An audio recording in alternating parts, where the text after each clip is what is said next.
tous les amis, je suis très content de vous retrouver pour ce nouvel épisode du CVV. On est toujours dans l'optique et dans le désir de parler de Dieu et uniquement de Dieu, en la personne de Jésus-Christ et en la personne du Saint-Esprit. Je vous rappelle que ces épisodes ne sont pas des épisodes de gloire personnelle. Ce que je fais, c'est juste parce que un jour, moi, cette parole m'a été amenée d'une manière ou une autre et le Seigneur Jésus-Christ nous a demandé d'aller et de faire de toutes ces nations ses disciples, d'aller évangéliser, d'aller apporter la bonne nouvelle à toutes celles et ceux qui ne sont pas encore au courant, qu'ils ont cette opportunité, qu'ils ont cette chance merveilleuse de le connaître, de vivre avec lui et de grandir avec lui. Donc voilà pourquoi je fais ces vidéos, voilà pourquoi je suis dans ce mode un petit peu 2.0 d'évangélisation. C'est uniquement pour faire à ma manière et avec les dons et les capacités et le peu de potentiel que Dieu a mis en moi, ce que je dois faire en tant que chrétien, en tant que fils, en tant que participant, en tant que collaborateur de son œuvre céleste. Aujourd'hui, je voudrais parler d'un thème qui va, je pense, toucher toutes les générations, mais surtout les nouvelles générations, ces générations 2.0. Aujourd'hui, je vous pose la question et Dieu vous pose la question: pensez-vous que la Bible est has-been? Pensez-vous que les paroles de la Bible sont old school? Pensez-vous que les paroles divines qui ont été écrites dans ce bouquin ou sur les tablettes lorsque Moïse était sur le mont Sinaï, est-ce que vous pensez que ces paroles, ces exhortations, ces commandements ont toujours leur place dans le monde d'aujourd'hui, dans le monde du 21e siècle? Est-ce qu'aujourd'hui, est-ce qu'on est toujours en phase d'un point de vue société avec ce que la Bible demande et avec ce que la Bible incite à faire et la marche que nous devons suivre tous les jours? Est-ce qu'aujourd'hui, ça a toujours sa place dans la société actuelle? C'est à cette réponse-là que nous allons tâcher, toujours sur base des Écritures, toujours sur base de la Bible, que nous allons tâcher de répondre ensemble aujourd'hui. Et si vous avez un avis contraire ou un avis complémentaire, je vous invite à me répondre et à m'envoyer des mails pour que je puisse moi aussi apprendre, parce que je vous transmets ce que j'ai, mais moi aussi j'attends de votre retour, de votre part, que vous me donniez ce que vous avez, vos points de vue, vos divergences, vos avis, vos révélations, pour vous qui êtes animés et conduits par le Saint-Esprit. Amen. Alors, la Bible, de manière très simple et très factuelle, a été écrite il y a plus de 2000 ans. Aujourd'hui, on est en 2018. Cette Bible a plus de 2000 ans. Et certaines histoires de la Bible sont encore plus vieilles, 3 fois plus vieilles que la première écriture de la Bible. Tout simplement la Genèse, la création du monde, Adam et Ève, Abraham, Noé, Isaac, Jacob, toutes ces personnes, David, sont nés bien avant Jésus-Christ. Aujourd'hui, notre calendrier est basé sur la naissance de Christ. Mais avant Christ, il y avait une histoire. C'est passé des années, des siècles et des siècles. Et aujourd'hui, la question, comme je vous l'ai dit au début, est-ce que ça a toujours sa place? Est-ce que c'est toujours d'actualité? Est-ce que c'est toujours vrai, ce qui est dit dans la Bible? Le monde a changé. La société a changé. Les mœurs ont changé. La façon de penser, la façon d'agir a changé. Mais il y a une chose importante que vous devez comprendre avant toute chose en la personne de Jésus-Christ.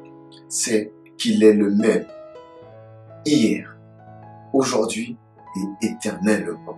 C'est dans le livre d'Hébreux, chapitre 13, verset 8. La Bible dit que Jésus-Christ est le même hier, aujourd'hui et éternellement. Contrairement au monde, Jésus-Christ ne change pas, n'a jamais changé et ne changera jamais.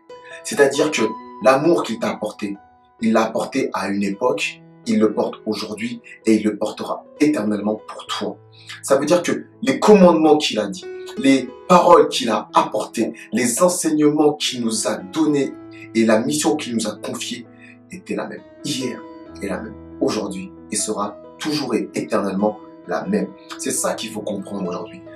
La Bible aujourd'hui a été prononcée, comme je vous le disais, dans une histoire. Il y a des histoires dans l'Ancien Testament qui se sont passées à l'époque, mais si tu regardes bien, si tu analyses bien, si tu médites bien, tu verras que il y a certaines choses, certaines similitudes, certaines choses qui sont toujours d'actualité. Moi, j'ai toujours à cœur de remettre certaines choses dans leur contexte, parce que dans l'Ancien Testament, il y avait pas mal de coutumes liées au peuple juif. Il y avait pas mal de coutumes liées au peuple d'Israël qui leur étaient propres dans leur façon de penser et ça influençait sur leur manière de penser et d'agir Mais il y a des choses qui sont tout simplement intemporelles. Quand il s'agit du royaume des cieux, c'est intemporel. Quand il s'agit de Dieu, c'est intemporel.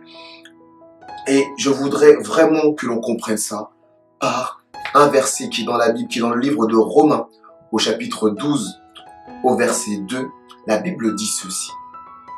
Là, c'est l'apôtre Paul qui va parler et qui va enseigner aux Romains et il leur dit « Ne vous conformez pas au siècle présent, mais soyez transformés par le renouvellement de l'intelligence, afin que vous discerniez quelle est la volonté de Dieu, ce qui est bon, ce qui est agréable et parfait. » En gros, à ce moment-là, l'apôtre Paul, c'est quelques temps après la mort de Christ, mais bien avant, aujourd'hui, au moment où tu regardes cette vidéo, l'apôtre Paul parle aux Romains et leur dit « Vous vivez une époque, vous vivez une atmosphère, vous vivez une façon de penser, vous vivez certains dogmes, vous vivez une certaine vision du monde et de la manière de marcher dans le monde. » Et l'apôtre Paul dit « Quel que soit ce qui est considéré comme bien aujourd'hui, quelle que soit la façon de penser, de marcher, quelles que soient les mœurs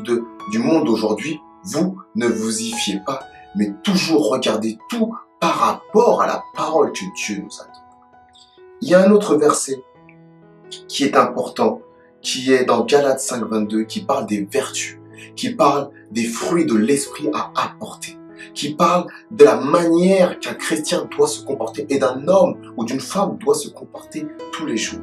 Et c'est ça que Dieu attend de nous. Il attend de nous que nous apportions ces fruits, qu'on apporte la joie, qu'on apporte la paix, qu'on apporte l'amour, qu'on apporte la patience, qu'on apporte la bonté, la bénignité, le pardon dans la vie de tous les jours. C'est-à-dire que aujourd'hui, tu es toujours capable et il est possible pour toi de faire ces choses-là. Donc, ces choses-là qui ont été écrites il y a plusieurs années, elles sont toujours d'actualité. Les commandements que Dieu, la manière qu'il a demandé qu'on puisse marcher, c'est toujours valable pour ta vie d'aujourd'hui, mon frère, ma soeur. La Bible n'est pas has-been. La Bible n'est pas un livre divinatoire qui devrait, en théorie, dire oui, dans tant d'années, il y aura un iPhone qui va sortir. Non, on n'est pas là-dedans. La Bible, c'est un mode d'emploi. C'est un guide pour pouvoir évoluer dans l'éternité. Parce que notre but, c'est toujours de pouvoir être avec Dieu dans son royaume pour l'éternité. Et on a un parcours à traverser ici-bas en premier lieu.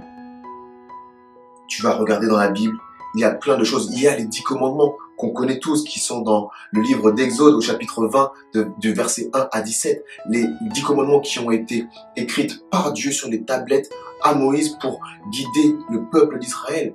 Aujourd'hui, tu ne voleras point, tu ne tueras point, tu commettras point d'adultère, tu honoreras ton Dieu et lui seul. C'est des choses que tu peux toujours faire aujourd'hui. Donc j'espère que tu as compris une chose. Ce bouquin, la Bible, il a été créé il y a longtemps. Les histoires qui y sont, elles datent peut-être de millénaires, bien avant ta naissance, bien avant que le grand-père de ta grand-mère, de l'arrière-grand-père, de la grand-mère de ta père soit né. C'est toujours valable pour ta vie aujourd'hui. Et c'est bénéfique pour toi. Moi, ce que je t'invite à faire, avec toute humilité, et moi le premier, c'est à suivre cela. À le méditer, à le lire, à le comprendre, mais surtout à l'appliquer dans ta vie de tous les jours. Et tu verras. Je sais qu'au fond de toi, tu vas te dire, ouais, c'est peut-être un petit peu honteux, parce que je vais faire des trucs de Dieu, je vais me priver de certaines choses.